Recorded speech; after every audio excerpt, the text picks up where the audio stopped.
Arthur stood in the narrow, steam-filled kitchen of the Grand Imperial Hotel, adjusting the bow tie of his waiter's uniform. It was tight, uncomfortable, and smelled faintly of industrial starch, a far cry from the cashmere and silk he usually wore in his private life. But tonight comfort was not the priority. Tonight was about love. It was about surprise.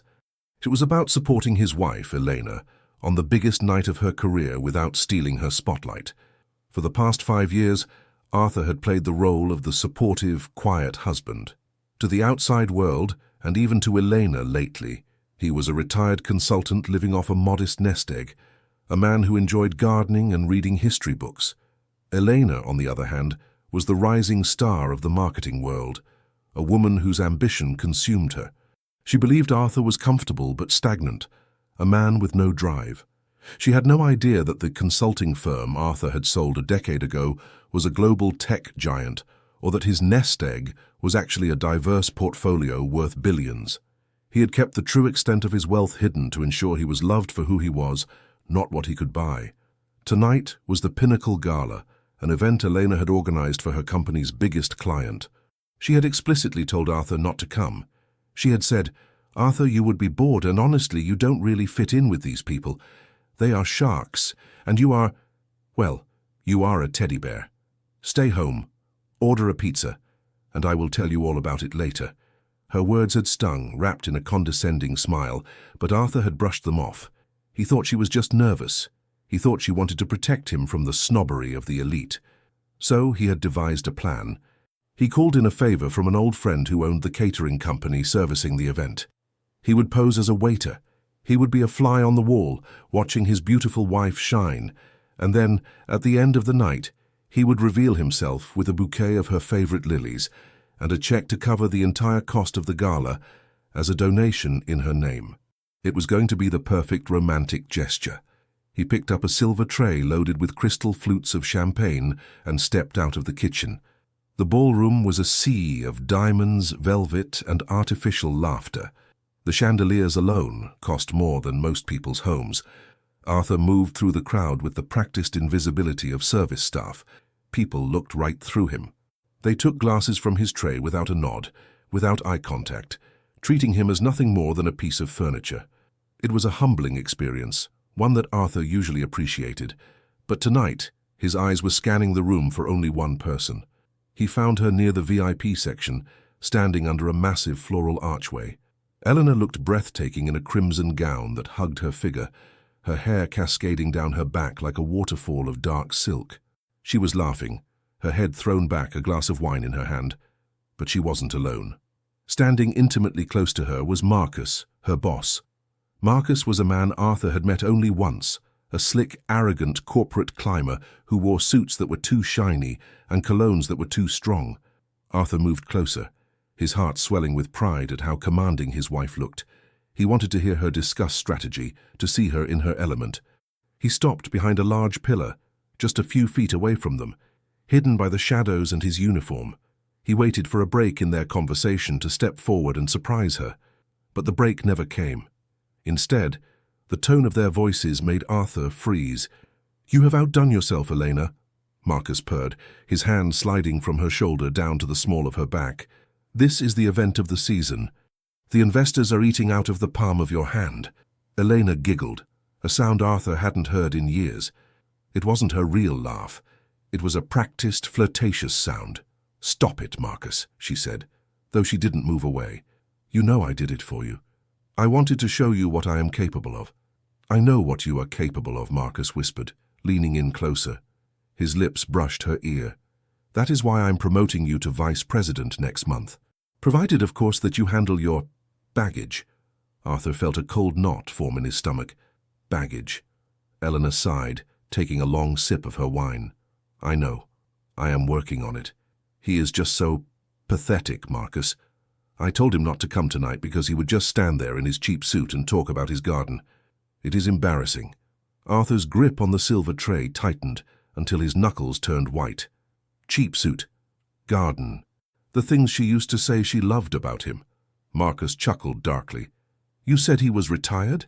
Does he even have any money left?" Elena scoffed. "Barely. He lives like a monk, I am the one bringing in the real money now. I am the one with the future. Honestly, I look at him and I just see an anchor. He is holding me down, Marcus. I want this life. I want the luxury, the power. I don't want to go home to a man who thinks a big night out is trying a new pasta recipe. Arthur felt as though the floor had opened up beneath him. The betrayal wasn't just physical. It was a complete rejection of his soul. She didn't just cheat. She despised him. She despised the simplicity he had cultivated for their happiness. Then the final blow came. Marcus slipped his hand around her waist and pulled her flush against him. "When do you tell him?" "Tonight," Elena said, her voice dropping to a conspiratorial whisper. "When I get home. I have the papers drafted. I'm going to tell him I have outgrown him. I will give him the house. He loves that stupid garden anyway. I just want to be free. I want to be with someone who matches my ambition, someone like you." They kissed. It wasn't a quick peck. It was deep, hungry, and happening right in the middle of the crowded room, hidden only by the pillar and the arrogance that they were untouchable. Arthur stood there, the champagne in the glasses on his tray trembling slightly. He felt a wave of nausea, followed immediately by a cold, hard clarity. The romantic surprise was dead. The marriage was dead. All that remained was the truth and the consequences. He stepped out from behind the pillar. He didn't shout. He didn't make a scene. He simply walked up to them and extended the tray. "Champagne, madam?" Arthur asked, his voice steady and low. Eleanor froze. She pulled away from Marcus as if she had been burned. Her eyes went wide, scanning the waiter's face. Recognition dawned on her slowly, fighting through the context of the uniform. "Arthur?" she gasped, the color draining from her face. Marcus looked annoyed. "Who is this?" "Why is the help talking to you by name?" Elena stammered, looking around frantically to see if anyone was watching. "Arthur, what are you doing? Why are you wearing that?" "I wanted to surprise you," Arthur said, his eyes locking onto hers. He saw the panic there, but not the regret. She wasn't sorry she did it. She was terrified she had been caught. "I wanted to see you in your element." "And I certainly did." Elena grabbed his arm, her nails digging into the fabric of the cheap jacket. "You are humiliating me," she hissed, her voice a venomous whisper. "You dressed up as a waiter. Are you insane? Get out of here. Right now." "But, Elena," Arthur said calmly, "I heard you. I heard everything. The baggage, the anchor, the divorce papers." Elena's face hardened. She released his arm and stepped back, aligning herself with Marcus. "Well, good. That saves me the trouble of a long conversation later. Look at you, Arthur. Look at what you did. This is exactly why I can't be with you. You have no dignity. You are serving drinks at my event? You are pathetic." Marcus laughed, realizing who this was. "This is the husband? The gardener? Oh, this is rich. Buddy, do yourself a favor. Put the tray down and leave before I have security throw you out. You are trespassing on a private event." Arthur looked at Marcus. The man was smirking, secure in his power, secure in his stolen woman. "Get out, Arthur," Elena said, pointing a manicured finger toward the service exit. "Go home. Pack your things. I will see you in court. And do not dare make a scene, or I will ruin you." Arthur looked at his wife one last time. He looked for the woman he had married, the woman he had sworn to protect. She was gone. In her place was a stranger fueled by greed and validation. "As you wish," Arthur said. He placed the tray gently on a nearby table. He didn't look back. He walked through the crowd, out the service doors, and into the cool night air of the loading dock. The heavy metal door slammed shut behind him, muffling the music and the laughter. He stood alone in the alleyway, the smell of dumpsters and city exhaust filling his lungs. He took a deep breath. It was over. The charade of the happy, simple life was over. Arthur reached into his pocket and pulled out his phone. It was an old model, or at least it looked like one, but the encryption on it was military grade. He dialed a number he hadn't used in a long time. "Sir?" A voice answered on the first ring. It was distinct, sharp and alert. "Hello, James," Arthur said. "I need you to do something for me. Right now." "It is midnight, sir. Is everything all right?" "No," Arthur said. "I'm standing outside the Grand Imperial Hotel. Who owns this building?" A brief pause, the sound of typing. "It is owned by the Kensington Group, sir, a conglomerate based in London. They have been looking to liquidate some assets in the region." Buy it, Arthur said. Sir? Buy the hotel, James, the entire property, the land, the building, the management contracts, everything. Sir, that will require a significant premium to execute immediately. We are talking about hundreds of millions. I don't care about the premium, Arthur said, his voice cold as ice. Offer them double the market value if they sign within the hour. I want the deed in my name before the sun comes up. And James? Yes, sir? Get me the financials on Elena's company, specifically her division, and find out everything you can about a man named Marcus Thorne. I want his bank accounts, his emails, his history. I want to know where every skeleton in his closet is buried. Consider it done, sir. Arthur hung up. He stripped off the waiter's jacket and tossed it into the nearest dumpster. He loosened the bow tie and walked toward the street to hail a cab. He wasn't going home to pack. He was going to the penthouse he had kept empty for 5 years. The war had begun. The next morning, the sun rose over the city, casting a golden light on the Grand Imperial Hotel. Inside, the guests from the Gala were gathering for the farewell brunch. It was a tradition. The VIPs, the big clients, and the executives would meet for mimosas and eggs Benedict to celebrate the success of the night before. Elena sat at the head of the long table, wearing oversized sunglasses to hide her tired eyes. She hadn't slept well. Despite her bravado, the image of Arthur in that waiter's uniform haunted her. But Marcus was next to her, squeezing her hand under the table, reassuring her that she had made the right choice. He was nothing, Marcus whispered, leaning in. You cut the dead weight. Now you can fly. Elena smiled weakly. You are right. I just need to get the lawyers to handle him quickly. I don't want him dragging this out. Suddenly the chatter in the room died down. The double doors at the entrance of the banquet hall swung open. A hush fell over the crowd as a man walked in. It was Arthur, but it wasn't the Arthur Elena knew. He was wearing a bespoke Italian suit that fit him perfectly, charcoal grey with a subtle pinstripe. His hair was groomed, his posture commanding. He didn't walk like a retired gardener. He walked like a predator entering his territory. Flanking him were 4 men in dark suits, carrying briefcases. Eleanor stood up, her chair scraping loudly against the floor. Arthur, what are you doing here? I told you to stay away.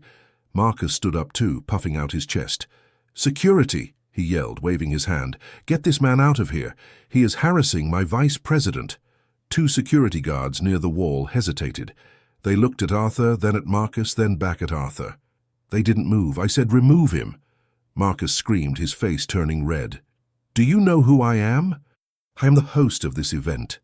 Actually, Arthur said, his voice projecting across the silent room without shouting, you are a guest, and a very rude one at that. He walked to the head of the table. The confidence radiating from him was terrifying. Elena felt a shiver run down her spine. This wasn't her husband, this was someone else entirely. What is going on? Elena demanded, her voice trembling. Arthur, you can't be here. You can't afford a suit like that. Is this another joke? Did you rent a costume? Arthur ignored her. He turned to the security guards. Gentlemen, could you please lock the doors? I have a brief announcement to make before brunch is served. The guards nodded respectfully. Yes, Mr. Sterling, one of them said. Elena gasped. Mr. Sterling. They never called him that.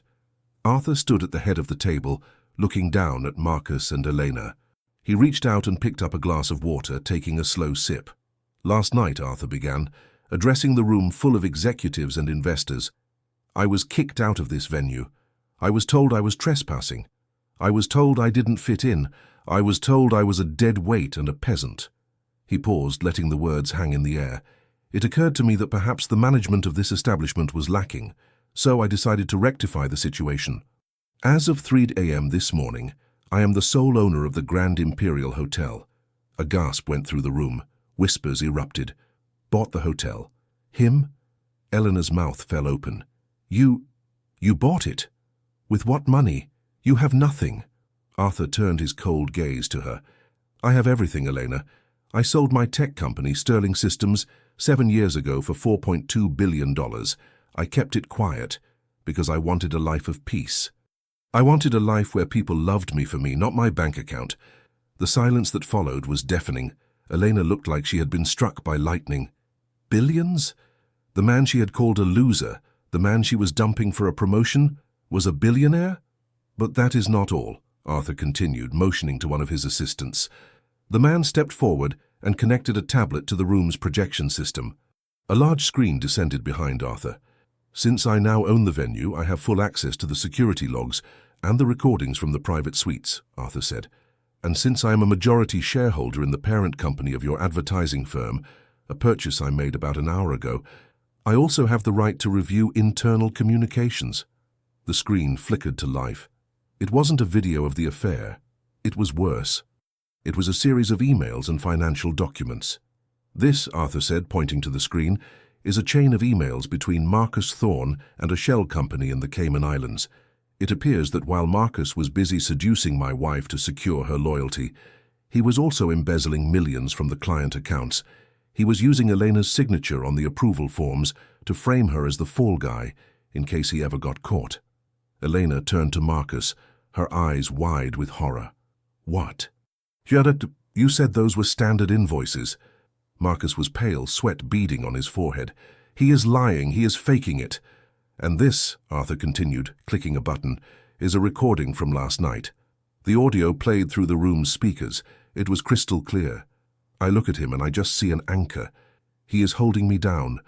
I want the luxury, the power. Elena's voice echoed off the walls. Every executive in the room turned to look at her. The shame was absolute. She wasn't just exposed as a cheater.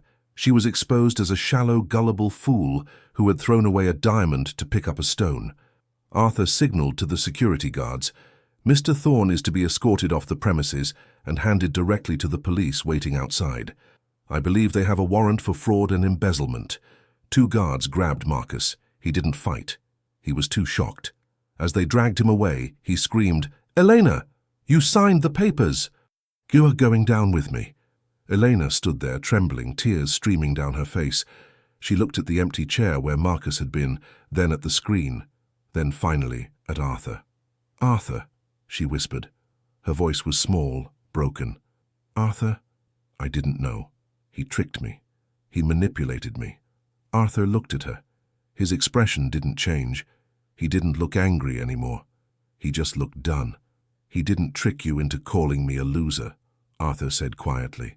"He didn't trick you into betraying our vows. You did that because you valued status over loyalty. You wanted a rich, powerful man.